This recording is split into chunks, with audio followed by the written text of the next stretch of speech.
Alright, and we're back. Episode 6 of the Boys series. Episode 6 starts off with a corny Full House style TV intro of the Seven minus Starlight for a promo titled Super in America. The producer calls it cheap reality TV show garbage. It's been 2 weeks since Starlight's speech at the expo and she hasn't made an appearance or a statement since. What I want to know?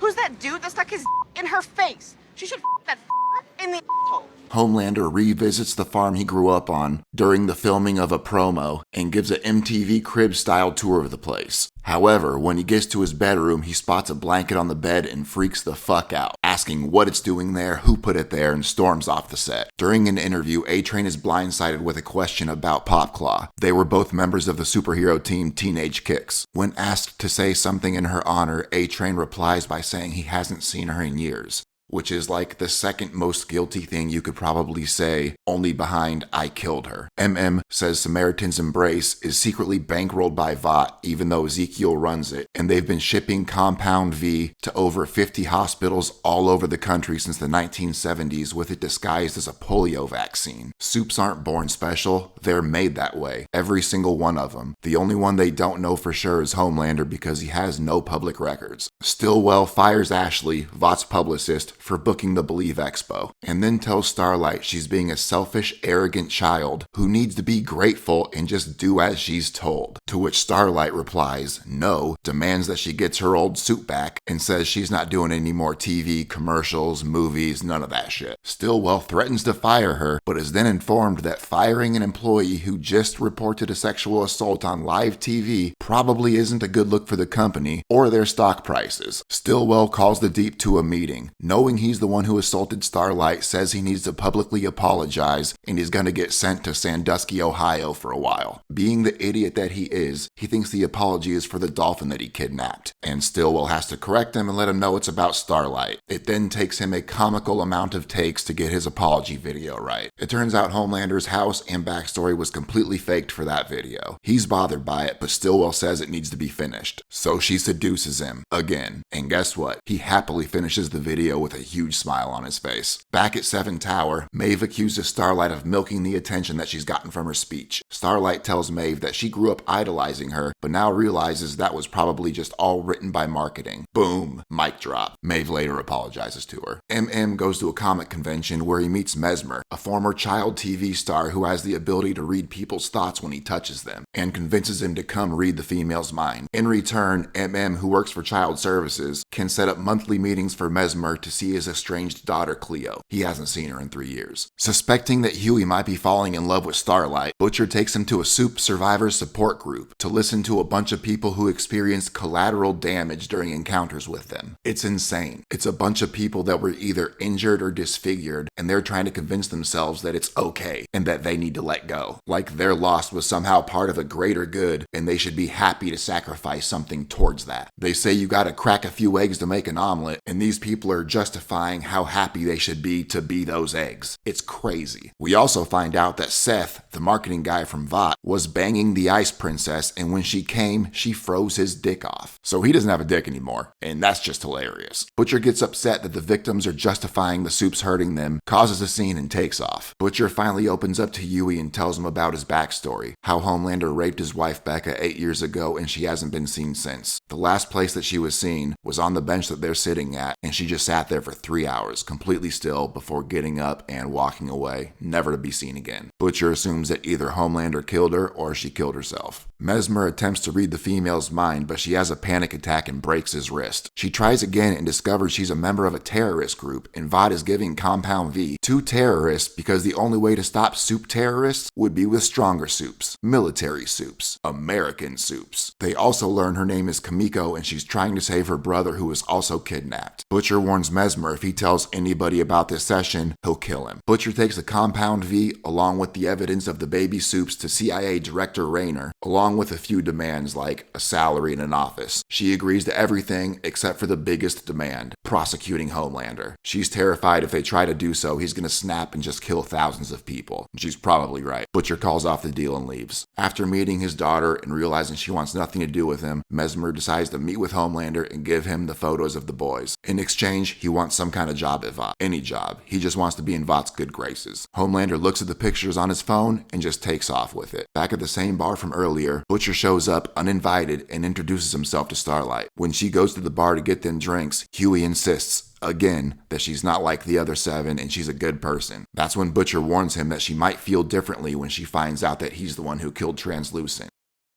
Bam! Episode 6. Done. Crazy to get a little more backstory on Butcher. And that support group for people that have been hurt by soups is insane. Imagine going in there and being like, yeah, you know, a superhero was chasing a bank robber and they flipped my car over and it broke my leg and I can't walk anymore. But you know, oh God, it was worth it because they got that bank robber. That's insane. Anyways, on to the next one, episode 7, coming up. Please like, subscribe, comment, tell me what you think. I appreciate all of you. Thanks for watching.